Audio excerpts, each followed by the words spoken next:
देव जय भवानी असा आवाज घुमला.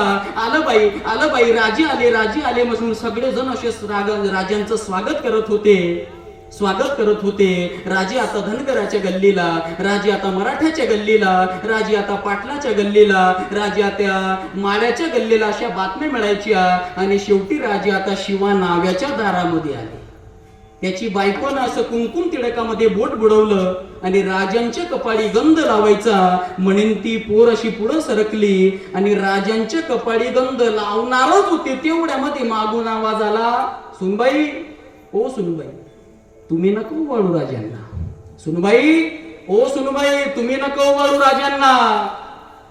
तिनं विचार केला, साडी तर सासूबाईने दिली, मेकअप तर सासूबाईने करायला लावलंय, आरतीचं ताट सासूबाईने करायला लावलंय, का माझी सासू माझ्याशी असं वागत असेल. पोरगीला राग आला, पाय आपटत पोरगी घरामध्ये निघून गेली. दुसऱ्याच पोरीने राजांच्या कपाळी गंध लावला, दुसऱ्याच पोरींनी आरती केली. राजे घरातल्या कांबडीवर येऊन बसले, खाटीवरती येऊन बसले आणि बसल्याबरोबर महाराज गुळाचा खडा आणि पाण्याचा तांब्या, पूर्वीची पद्धत होती बरं का, गुळाचा खडा आणि पाण्याचा तांब्या, फार सुंदर चरित्र आहे बरं का, लक्ष देऊन ऐका. राजांना दिलं महाराज, पाण्याचा तांब्या दिला आणि बसल्याबरोबर पहिला प्रश्न राजांनी विचारला, आई का उवाळू दिलं नाही तुम्ही त्या पोरीला? उवाळू द्यायचं होतं की तिला, का नाही उवाळू दिलं? तर ती आई म्हटली, राज ती शिवाची बायको आहे. मग चाललं असतं की उवाळू द्यायचं होतं की, अहो ती शिवाची बायको आहे, मग चाललं असतं की. तिचा अपमान केला, सगळे बघत होते, पाय आपटत पोरगे घरामध्ये निघून गेली, तिला राग आला, उवाळू द्यायचं होतं की, अहो ती शिवाची बायको, अहो चाललं असतं की, मग का नाही उवाळू दिलं? तर ती आई म्हटली, राज तुमच्यासारख्या श्रीमंत राजाची, तुमच्यासारख्या जाणत्या राजाची एका विधवा बाईने तुमच्यासारख्या श्रीमंत राजाची आरती करू नये. तुमच्यासारख्या श्रीमंत राजाची आरती एका विधवा बाईने करू नये.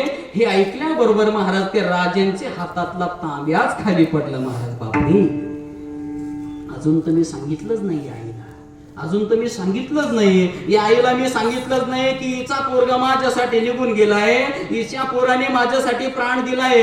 हिला, या आईला कसं कळलं की माझा पोरगा गेलाय? या आईला कसं कळलं की माझी सून विधवा झाली? राजे रडता रडता विचारतात, आई तुम्हाला कसं कळलं? आई म्हटली, राज तुम्ही महाराष्ट्राचे जाणते राजे आहात, जगाला फसवताल, पण एका आईला नाही फसवू शकत. मला वाटलं तुम्ही धनगराच्या गल्लीला आलात, मला वाटलं माझा पोरगा तुमच्या मागे भाला घेऊन उभा आहे, मला वाटलं तुम्ही माळ्याच्या गल्लीमध्ये आलात, मला वाटलं माझा पोरगा तुमच्या मागे भाला घेऊन उभा आहे, मला वाटलं तुम्ही नाव्याच्या गल्लीमध्ये, आमच्या गल्लीमध्ये आलात, मला वाटलं माझा पोरगा तुमच्या मागे भाला घेऊन उभा आहे. आणि शेवटी तुम्ही शिवा नाव्याच्या दारामध्ये आला, त्याची बायको तुम्हाला गंध लावायला आली, तरी सुद्धा माझा पोरगा दिसला नाही. तुम्हाला माहिती नाही राज, माझ्या पोराची एकच इच्छा होती, छत्रपती शिवाजी महाराजांनी आमच्या घरी यावं, माझ्या बायकोच्या हातची पुरणाची पोळी खावी, एवढा दिवस माझ्या जीवनामध्ये कायम उजाडावा, असं कायम मला म्हणायचा.